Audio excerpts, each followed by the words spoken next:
You're listening to Civic Media. You can tune into any of our live shows on any radio station across the state with the Civic Media app. Find us in your phone's app store and listen anytime, anywhere. Good morning. Welcome to Matt Nair on Air. Jane Matt Nair, Greg Bach, and Calvin Buetenoff coming to you live from our home at Radio Park in Racine. You can always join us, call or text. The number is the same, 855-752-4842. Leave a comment if you're watching on the live stream on Facebook, YouTube, and the thing that used to be Twitter. It's Friday, so Dan Schaefer will be here, creator of the Recombobulation Area, also Civic Media's political editor. Many things to talk about with Mr. Schaefer. Yes, indeed. Certainly lots of Wisconsin things in the news, and uniforms, I understand, also one thing we're going to touch upon. We are? Aren't we? I don't think so. Oh. Yeah. Well, we might. Do we need to? There's a lot of buzz about that. Is there need to be? Like, there's things going on in the world. For audience. And I'm a Brewers fan. I know. You are an outlier, I think. I just don't care. Like, it looks weird, but I've moved on. Apparently not, but I haven't moved on from the not moving on. That's the thing. All right. Well, we'll talk about that a little bit later on with Dan Schaefer. He will be here after the 9:30 news. In hour number 2 for our audio sorbet segment today, very excited. We did this last year. Lori Leishman is a booster for the Waukesha South Band. The Black Shirt Band. The Black Shirt Band, exactly. And so they're having their cookie walk. Their annual cookie walk is happening in Waukesha tomorrow. And this is an opportunity for you to get your hands on some wonderful baked treats. Yes. And at the same time, support the Waukesha South Band. As we know, with public schools having budget issues, a lot of the things that tend to get cut first are extracurriculars. Yes. Oh, yeah. And a lot of times the theater arts. programs, the arts programs, and certainly the band. And band boosters have been around for a long time, but it's a really important part of the experience. Yeah, I agree. I was in the band in high school. I was in the right. arts in high school. Like, those things are important. And when the football team gets a brand new playing field that costs a lot of money, and then they're like, we're cutting theater or cutting your budget. Yeah. Cool. Yeah. So let's help support the Waukesha South Band, the Black Shirts. The Black Shirts. Yes. Laura Leishman and a couple of students also who are in the band are going to be joining us for Audio Sorbet today after the 10:30 news. We'll wrap up the show as we always do with This Shouldn't Be a Thing. Today it's the Baby Seal Walks Into a Bar edition. That's pretty much everything you need to know there. Yep. That's well, have a good day, folks. Yeah, all right. We'll see you on Monday. No, that's coming up at the very end of the show. Stick around for that. It is the end of our first week. Yes. Of the statewide multi-state text to win adult gift list contest. Man, my ability you are to done. speak. You are in senioritis mode and not senior citizen, like senior in high school. You are out. You've packed your locker. And I'm done for the year. Yep. Right? Wow. I'm already on vacation, apparently. Yes, our grown-up gift list multi-state text to win contest is underway every day.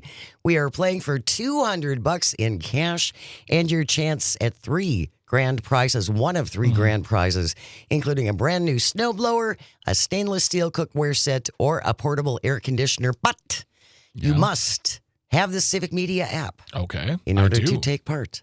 So open up your phone. Gotcha. Open up the Civic Media app. Not you, Dan Schaefer. No, can't do that. Pick your favorite station. For example, WAUK. That would be a good choice. And then text in the word What? flake. There it is. Flake. Flake is the word until 10 o'clock. You want to text that in via the Civic Media app. That is the keyword for this hour. You have to enter the word flake, Flake, by 10 o'clock. And then you're in the running again for that $200 in cash and one of those 3 great grand prizes. Tom Hartman will have the next word for you in the 11 o'clock hour and then in the 1 o'clock hour. But right now, the word is flake. Might be a comment on our show. You think flaky? Oh, my God. Whatever. Throwing it out there. Whatever. Flake. Flake is the word. Text in the word flake. You have until 10 o'clock, and good luck. All right. Wanted to start off with some...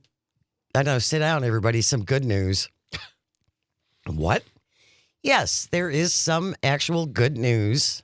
we'll take it where we can find it. Okay. Right? Wisconsin Public Radio, Beatrice Lawrence has the byline, $1 billion in federal funds aims to deliver broadband to every last location in Wisconsin. That's very important. They've been waiting for this in parts of the state for a long time. Yeah. State Broadband and Digital Equity Director says this is a huge deal. Evers' administration announcing this week Wisconsin got more than $1 billion in federal money courtesy of the bipartisan infrastructure law signed under President Biden. And not voted on by Tom Tiffany, who was running for governor. Or any of the Republicans in Wisconsin. No. They love to go stand next to the results. But they don't vote for them. But they don't vote for that. Correct. But they'll go stand by the Blotnick Bridge. They'll go stand by whatever project this money is helping to fund that they did not vote for. Mm-hmm. But again, this is a good thing.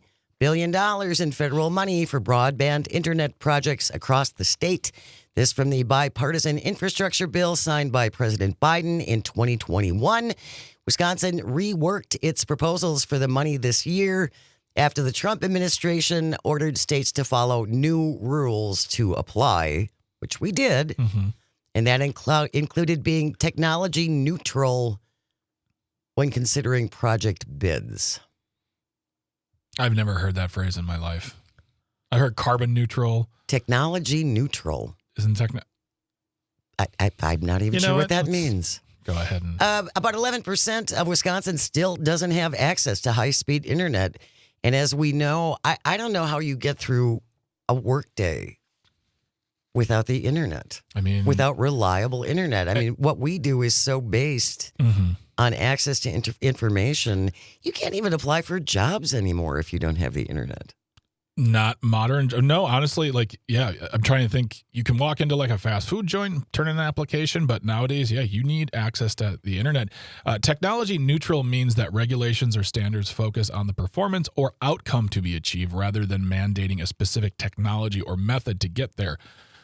Okay. But also, and people might say, well, people out in the rural area probably don't need as much. No, farmers need it all the time. Absolutely. People who are farming need the internet. They need to their equipment, whether it's combine, thrasher, whatever what they're doing if they have automatic milkers, those things are all hooked up to the internet. They're all running programs. They all need access to the rural area needs the same technology, the same access, whether we're talking the internet or hospitals or schools. They need it just as much as we do. But everyone needs it. And this has been a problem for a very long time, getting the rural areas, all areas, the same access that the city centers do. And usually they're the last to get it. They are. And they've been complaining about it, and justifiably so. Mm-hmm. Because, again, we saw it during COVID, during the lockdowns. Good heavens, we had kids sitting outside of fast food restaurants to access their internet. Yeah. So they could do their homework.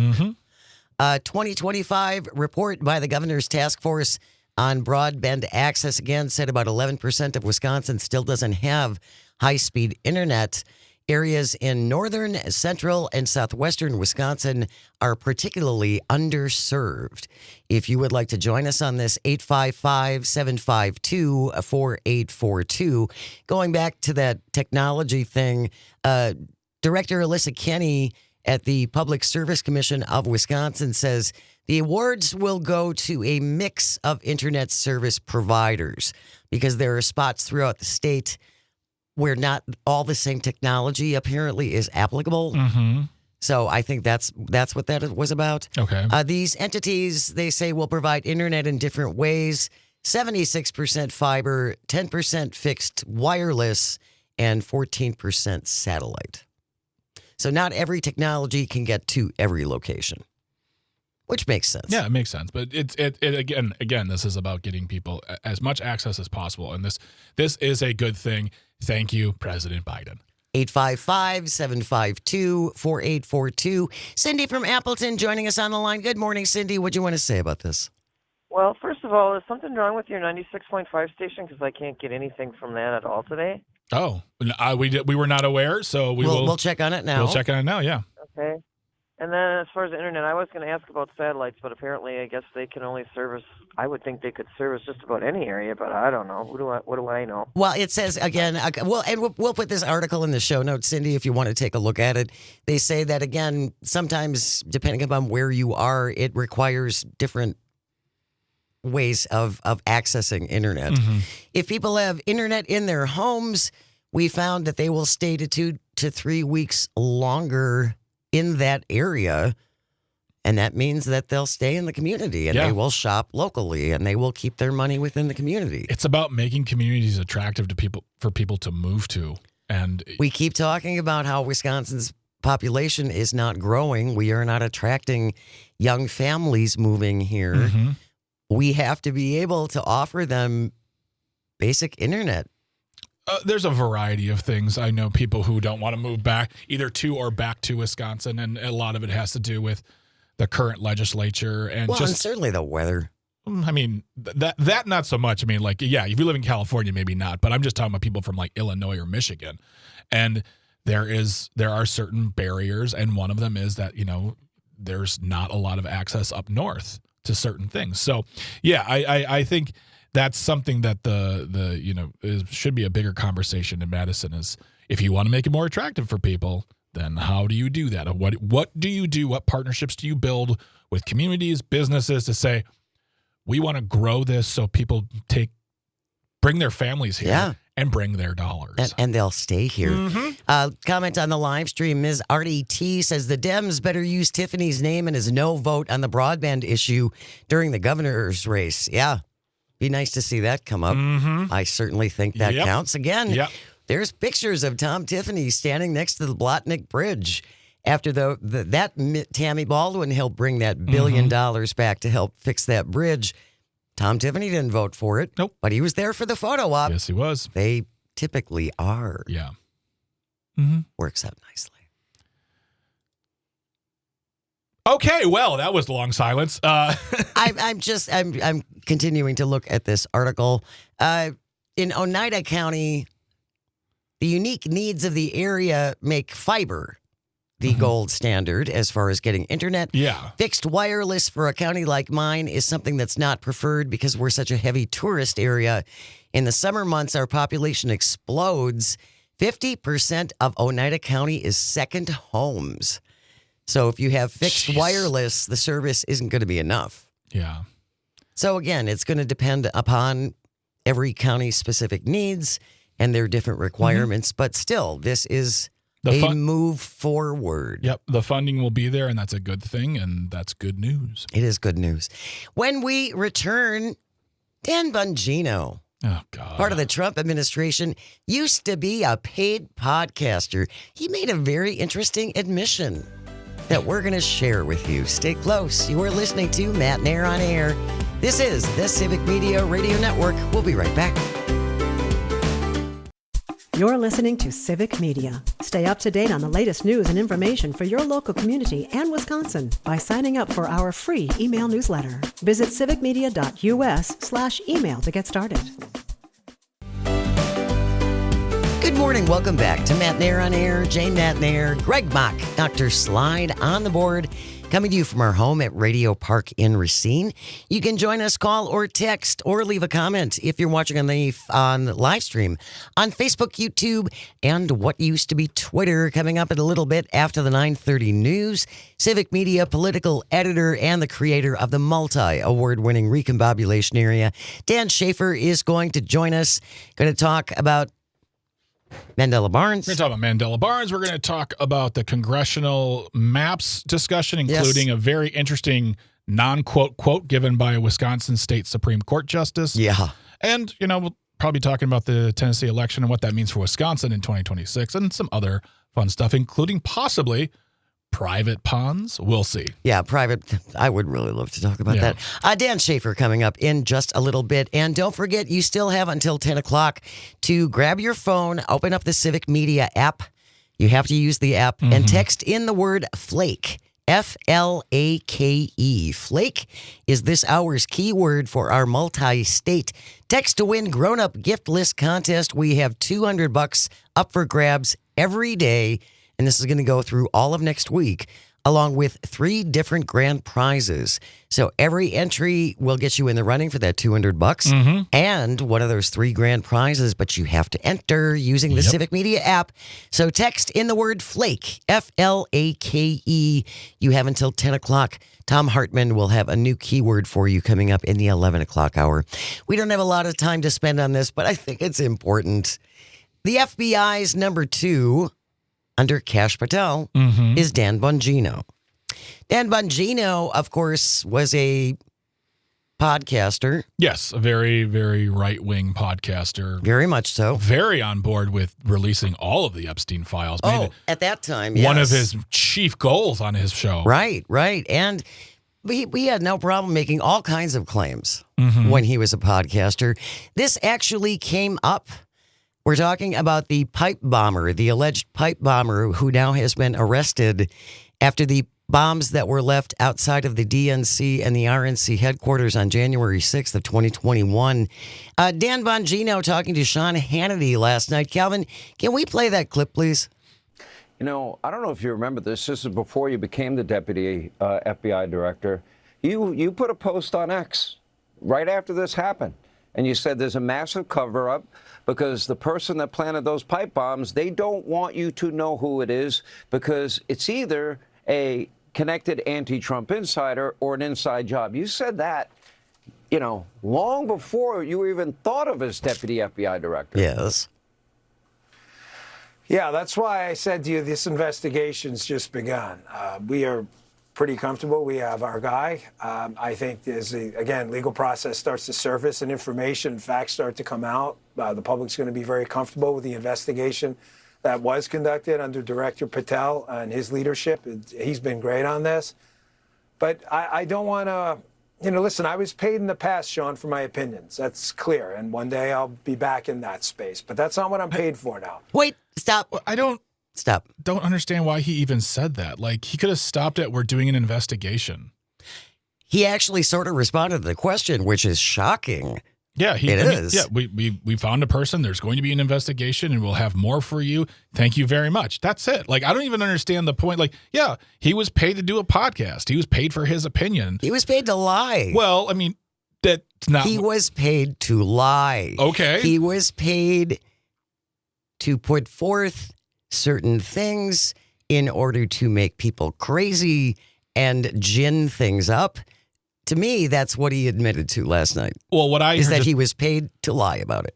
I don't know. I mean, for me personally, I don't hear. What I hear is that I was a paid podcaster, which means that, like, whether he was lying or not, he knew what was going to get people upset, so he was going to say that thing. Whether it was a lie or truth, I mean, Dan Bongino, I don't expect him to understand the difference because he's going to do whatever makes him the money and gets him the attention and got him that job. Which, by the way, one of the things he said on his show, his former show, and before this all kicked off the past few months, the Epstein files are the most important thing. We got to release some Epstein files. And now he's one of the people saying, there's nothing to see there. There's nothing there. Guys, no. Hey, look, there's a pipe bomb suspect over there. We'll talk about that instead. Shiny thing. I mean, that brings the question is like whether he was paid to lie or whether he was using the money, using an opinion to make money. This is not the kind of person you want to have in positions of authority because they're not going to have an allegiance and they're not going to want to tell the truth. They're going to want to say whatever makes you either happy or the angriest. Exactly. So, like, for me, like, I hear what you're hearing, but I hear something else as well. Doesn't make it good at all because he should not have that job. No, he shouldn't. And neither should Kash Patel. No, absolutely not. And there are, speaking of old Kash, there are some things coming up. Of course, we talked about how Kash is using government planes to go visit his girlfriend. Yes. So he can go see her perform. She's a country music star. Now there are reports. Well, whatever. Now there are reports coming out that not only does she get special Secret Service protection, but they are now taking her drunk girlfriends home after a night out.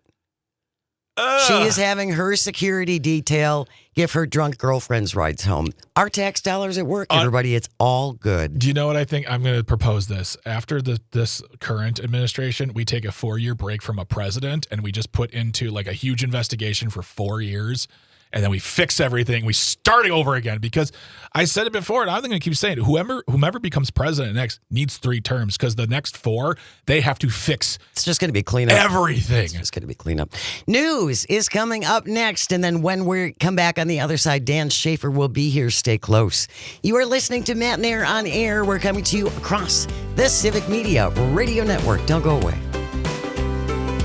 I'm trying to think of. Good morning and welcome to Matt and Air on Air. Jane Matt and Air, Greg Buck, and Sweet Cal B coming to you live from our home at Radio Park in Racine. You can always join us, call or text at 855-752-4842. You can also leave a comment if you're watching on the live stream on Facebook, YouTube, and what used to be Twitter. It is Friday, so that means we're going to do a little recombobulating. Dan Schaefer is here, Civic Media's political editor and the creator of the Recombobulation Area. Good morning, my friend. Good morning, Jane. Wonderful to be here with you and Mr. Greg Bach on Matt and Air on Air, as it always is, to recombobulate on the week that was.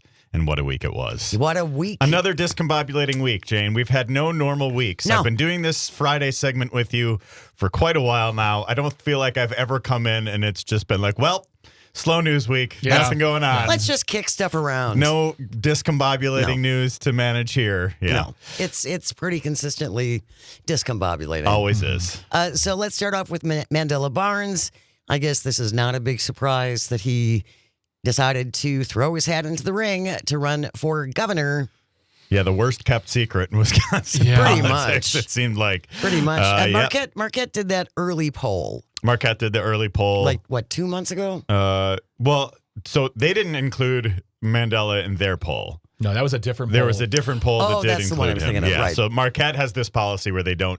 If somebody has not yet officially declared, they are not asking the question. Fair of them. enough. That's a good idea. Yeah, and so like the other poll, there was another one. I forget the firm that did it or whatever, but they had Mandela at like 16%, and most of the other potential candidates or currently running candidates in the single digits. Right. And so, so that is kind of where things were going in ahead of this. But I think, people are wondering, does Mandela Barnes walk into this race as the front runner?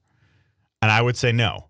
And I'd say he's in the top tier of candidates, right? I think because he ran a statewide race and has a lot of name recognition and is well liked by many people in the state of Wisconsin, many Democrats in the state of Wisconsin, he's going to be in that top tier. But I don't think he's like the automatic front runner in this race. I think this time around, he's got some very strong competition. I think Sarah Rodriguez is very strong. I think Kelda Roys is very strong.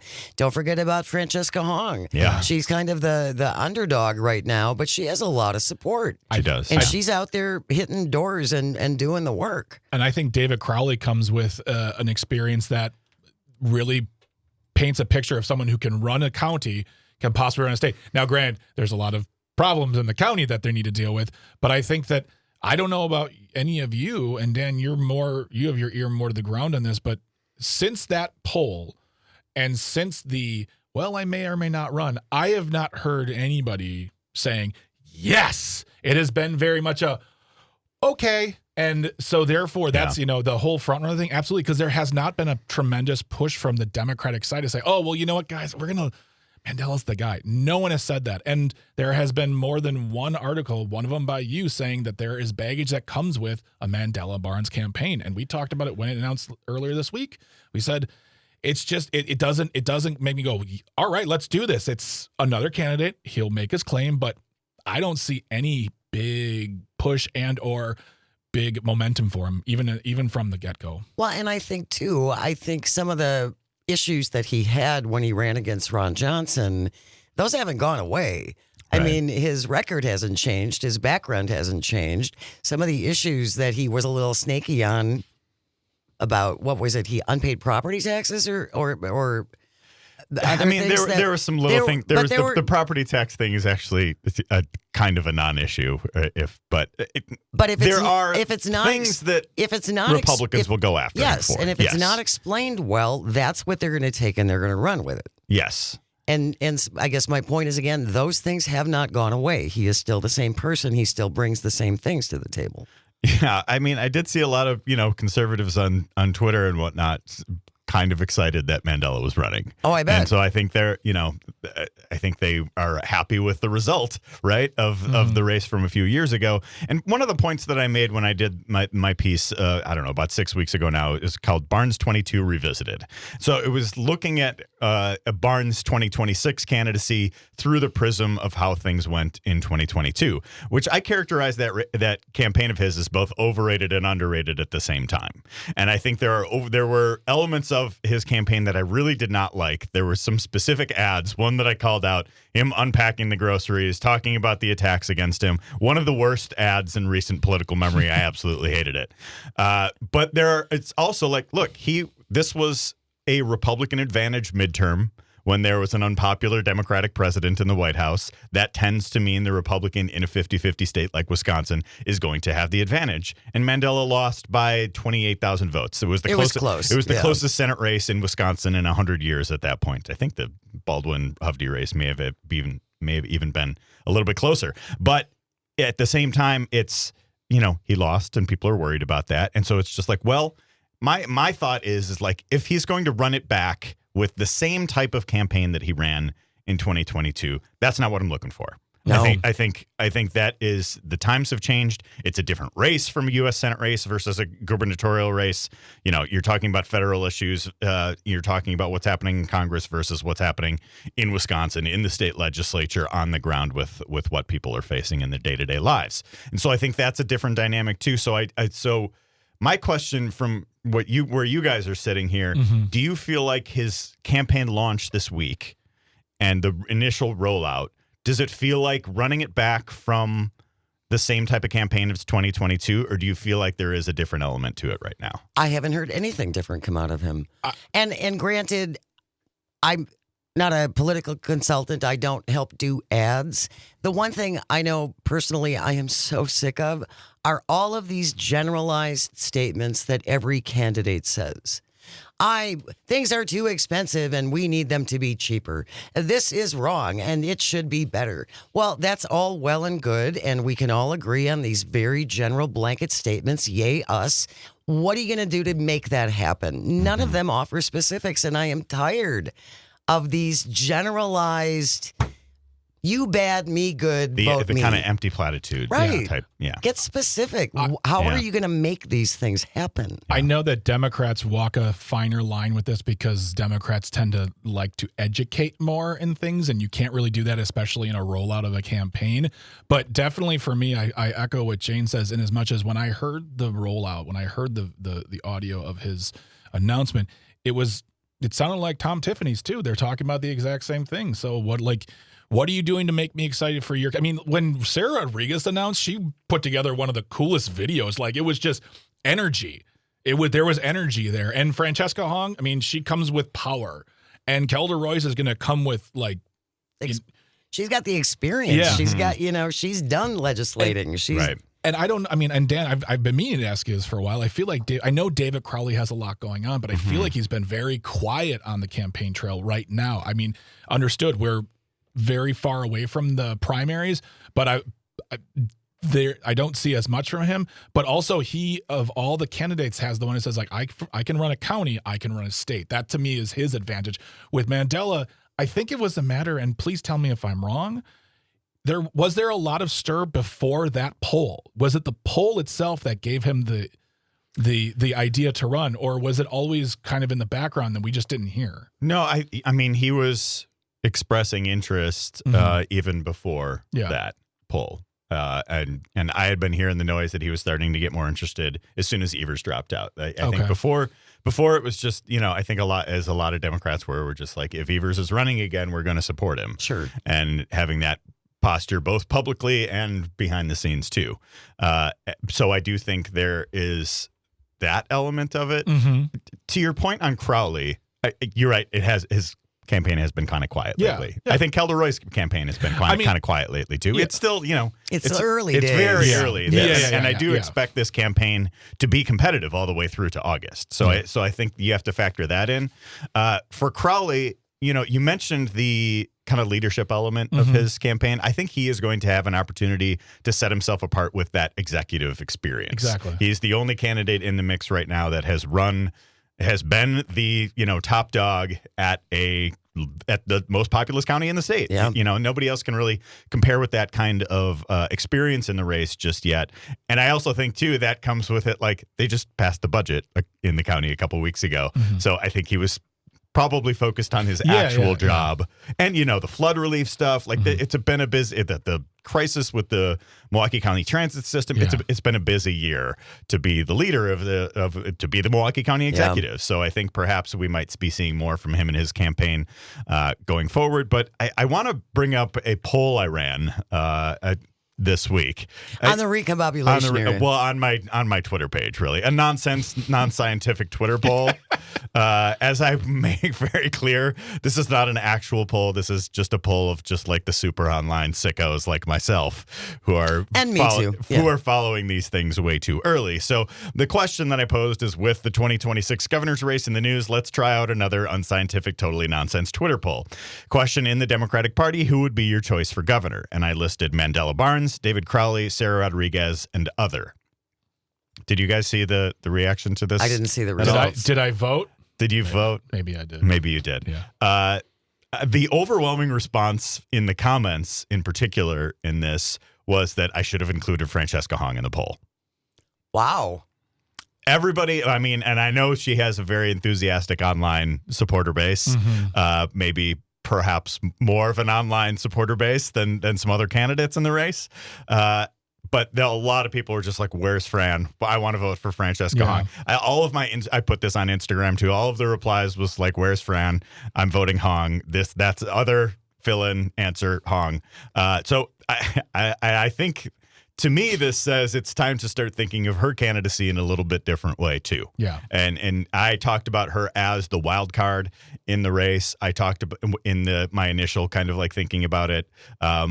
She's a state representative in one of the bluest districts in the state, and making a jump from that and being, a declared Democratic Socialist to being on the map in a statewide race. That's a big jump. That's a very different race than anything she's ever run before. I tend to, in these types of things, I tend to give a little bit more credence to people who have run and won very competitive, difficult elections, right? So I think, but I also think that she has the online enthusiasm for sure. Oh, absolutely. And I do think it's time to start thinking of her candidacy in a little bit different sense, because in the early going, I was like, she's going to outwork everyone. She's going to make everyone work harder. Yeah. She absolutely is doing that.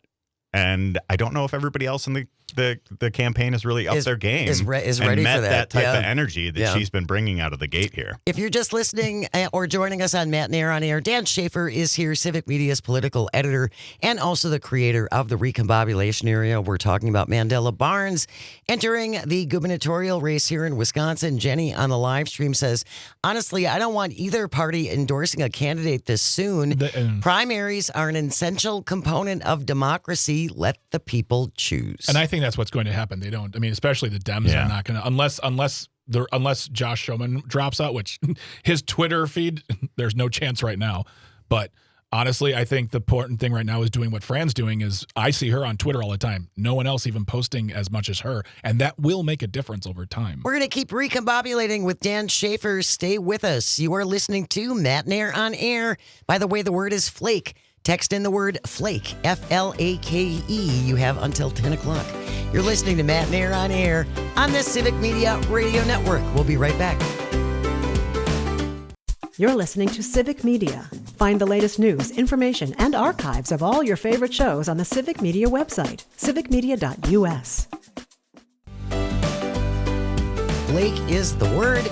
Tim from Waukesha, it only took you 3 times. We had slake, we had slate, but I see you got it finally. You got flake. F-L-A-K-E. Flake is the word. You have until 10 o'clock to text that in via the Civic Media app to be in the running for those prizes. Tom Hartman will have your next chance coming up in the 11 o'clock hour, and then the 1 o'clock hour that will continue all next week, through all next week. So join us for that. But right now, the word to text in is flake. F-L-A-K-E. Put your phone down. Dan Schaefer is here, Civic Media's political editor, creator of the Recombobulation Area. we were talking about that very, very, very unofficial poll that you did. That's right. About the gubernatorial race. The one thing we didn't include was the responses. Yeah, The final mentioned tallies. I The mentioned final all of tallies. the names. I didn't tell you the numbers that came Right. through on this, Right. which is kind of part of a important part of a poll. So of that poll, again, I'll just reset it here. The question that I asked on Twitter, again, in an unscientific, totally nonsense poll, in the Democratic primary, who would be your choice for governor? Mandela Barnes got 15%. David Crowley, 21%. Sarah Rodriguez, 24%. And other, 40%. Oh. Yeah.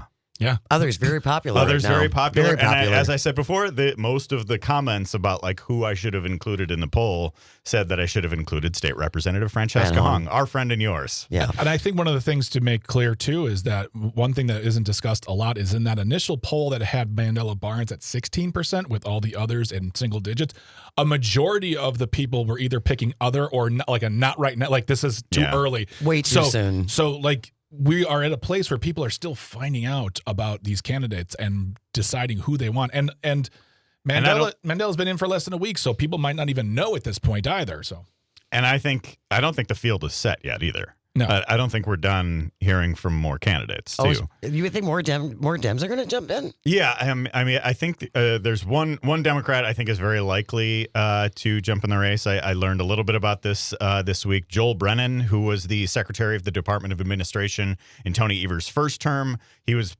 previously the CEO of Discovery World, and he is currently the president of the Greater Milwaukee Committee. Wow. Pretty accomplished guy. He is very likely to join the race, source told me this week. I heard that he was out filming a campaign announcement video. As you know, and all of these campaign announcement videos, a quick aside on this, everybody's on the move now in these campaign announcement videos. You can't just be sitting stand there. in front of anything. You've got to be on the move. Sarah Rodriguez was on the move. Mandela Barnes was on the move. Francesca. Everybody's walking and talking in all of these announcement videos. It's very West Wing. It's very West Wing. It's very West Wing. I know. You know, Zoran Mamdani certainly popularized that a lot in his campaign. Everybody's got to be walking. You can't just sit there in a campaign announcement. Well, you can't just sit behind the desk and say, "Hey, I'm running for governor." You got to be on the move. But see, I think we can also credit Eric Hovde in sitting in the frozen lake. That obviously just sitting did not help him go very far. So the movement, maybe if he'd been walking back and forth, in the lake, that would have helped him a little bit more. A swimming video. That might have been something too. Well, and I think I'm waiting then for the first candidate to do either a run or like a Matrix slow motion run while they're announcing too. Now it's just about creativity because CGI and AI is everywhere. You're limited only by your imagination. So let's see what we can get next. Maybe he works at this. He works at Discovery World. He did. Yeah. I mean, that place is amazing. So you can integrate that as well. I mean, I see limitless possibilities for campaign videos. Just tell me what you're actually going to do. That would be nice. Little specifics. Yeah. Greg Bach can be your consultant on your campaign video. No, do it again. It's going to be interesting to see. We have a long way to go. Yeah. We have a long way to go. The Dems did. We lost the beer vendor already. Yeah, he endorsed David Crowley. He did. And the Republicans lost somebody too. Like the couple people have dropped out. Remember Bill Berrien? Yeah, you that's don't, right. do you? I remember though, Dan, you saying this a few months ago. You feel like there are going to be a lot of candidates, and this right now we've got a lot. But it could be even more depending on who wants to put their. And I feel like this gentleman, what's his name again? Joel Brennan. A non-politician putting his name in might inspire other non-politicians because right now it's very politician heavy, and you got a business person or someone who is politician adjacent that may make someone go, well, if he's going to do it, then I certainly can do it. And so we'll see. I mean, we got a long way to go. We do. And I think it's going to be competitive all the way until August. Yeah. Too. And I don't think this is going to be everybody drops out and endorses and makes Mandela it Barnes, easy. like it was in 2022. Probably I don't not. think that's going to happen. Andrew from Maine texting and listening on WAUK. New conspiracy theory. Jane is retiring next week so she can announce December 15th her candidacy for Wisconsin governor for the Common Sense Party. There we go. Andrew, you There it busted is. me. No, Marjorie Taylor Greene and I are going to do a podcast. It's gonna be the loudest that would be podcast. Appointment listening for me. It would post in my podcast app, and I would hit play in seconds. I'm working on it. Just All right. give me a little time. News is coming up next. Stay with us. You are listening to Matt Nair on Air, coming to you across the vast, statewide, countrywide. Yep, you can pick us up around the globe on the Civic Media Radio Network. Don't go away. The national news cycle never stops, but it can be hard to find news about your local community. Civic Media is dedicated to providing quality local and state news coverage across Wisconsin. With the Civic Media app, you can get notifications about local stories that matter to you and your community. Find the free Civic Media app in your phone's app store and choose notifications from the menu to tell us what kind of news you want to hear about.